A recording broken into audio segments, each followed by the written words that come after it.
All the parents that are here today are part of our parent academies. So in the Model Schools program we have 157 schools, and each school has a group of parents that are committed to working together to learn about issues of gender identity, student achievement, student safety, student well-being. We want to learn from each other and learn with each other. Some of the topics that are being covered today are, very important topics for our students to really start thinking about their future and critical pathways. And all these topics were key topics that together they identified as areas that they feel they are experiencing right now with their child, boy or girl. Boys and girls, they tend to grow up with this stereotypical mindset of how boys should be and how girls should be, and recognizing that with kids, showing them how different it can be is very important. I think we are the first example for our kids. If we are a better example, and we have to model.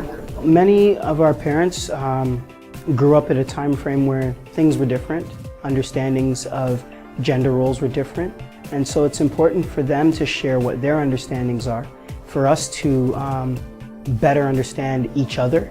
It's also very key for our boys and girls to understand that they're not alone, they're learning, they're growing together, and that they have resources readily available to them.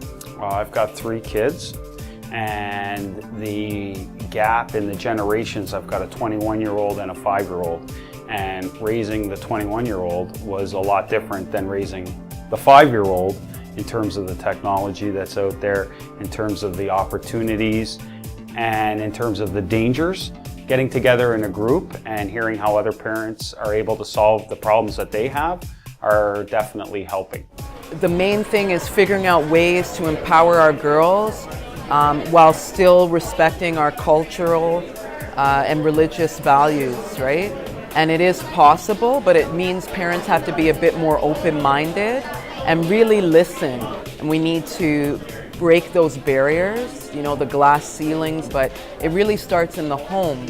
So parents coming to this workshop will have a sense of how they can make their home more equitable. I'm a community support worker, but I'm also a parent, and I think especially in the time that we're in right now, it's important for parents to make sure that they support each other and talk about some of the issues that are happening, and also some of the tips that they use to get through some of these issues. Just recently I was in a parent group and I got some information from my son, and we were discussing as parents what's the best, and opened an issue concerning my son, and I got different suggestions, and I went home and I tried one of the suggestions and it actually worked, and I felt good. And I know that as parents, when we get information from other parents, we are more apt to try them because we know that they have tried it before, it worked on their children. It might not work on mine, but it might. It takes one person to at least start something. And once we get the word out there, we get one person, a school, a community, a city, a province, a country, a continent. I think it goes from there.